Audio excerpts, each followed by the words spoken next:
Hello friends, എല്ലാവർക്കും നമസ്കാരം. ഇന്നത്തെ വീഡിയോയിലേക്ക് എല്ലാവർക്കും സ്വാഗതം. കുട്ടികൾക്ക് പഴങ്ങൾ എപ്പോൾ മുതലാണ് കൊടുത്തു തുടങ്ങാവുന്നത്, എന്തൊക്കെ പഴങ്ങൾ കൊടുക്കാം എന്നതിനെക്കുറിച്ചാണ് ഇന്നത്തെ വീഡിയോയിൽ പറയുന്നത്. കുഞ്ഞുങ്ങൾക്ക് 7 മാസം മുതൽ ഫ്രൂട്ട്സ് കൊടുത്തു തുടങ്ങാവുന്നതാണ്. മറ്റ് ഭക്ഷണങ്ങൾ കൊടുക്കുന്നതിൻ്റെ കൂടെ തന്നെ പഴങ്ങളും കൊടുത്തു തുടങ്ങാം. എല്ലാ ഫ്രൂട്ട്സുകളും കുഞ്ഞിന് കൊടുക്കാവുന്നതാണ്. എല്ലാ ഫ്രൂട്ട്സും ഒരുമിച്ച് കൊടുക്കാതെ ഒരു ഫ്രൂട്ട് കുഞ്ഞിന് കൊടുത്തു കഴിഞ്ഞ് അത് കുഞ്ഞിന് നന്നായി ദഹിക്കുന്നുണ്ട്, മറ്റ് പ്രശ്നങ്ങളൊന്നും ഉണ്ടാക്കുന്നില്ല എന്ന് ഉറപ്പുവരുത്തിയതിന് ശേഷം വേറൊരു ദിവസം മറ്റൊരു ഫ്രൂട്ട് കുഞ്ഞിന് ഇൻട്രൊഡ്യൂസ് ചെയ്യുക. ഫ്രൂട്ട്സ് കുഞ്ഞുങ്ങൾക്ക് വേവിച്ച് കൊടുക്കുന്നതിനേക്കാൾ നല്ലത് വേവിക്കാതെ തന്നെ നന്നായി ഉടച്ചു കൊടുക്കുന്നതാണ്. ഫ്രൂട്ട്സ് കുഞ്ഞിന് കൊടുക്കുന്നതിന് മുൻപ് നന്നായി കഴുകി വൃത്തിയാക്കി മാത്രം കൊടുക്കാൻ ശ്രദ്ധിക്കുക. കുഞ്ഞിന് 1 വയസ്സായാൽ എല്ലാ ഫ്രൂട്ട്സുകളും തന്നെ കുഞ്ഞിന് കൊടുക്കാവുന്നതാണ്.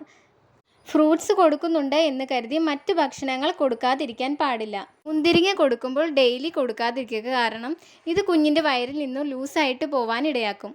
ഈ വീഡിയോ നിങ്ങൾക്ക് ഉപകാരപ്പെട്ടു എന്ന് കരുതുന്നു. മറ്റൊരു ടോപ്പിക്കുമായി അടുത്ത വീഡിയോയിൽ കാണാം.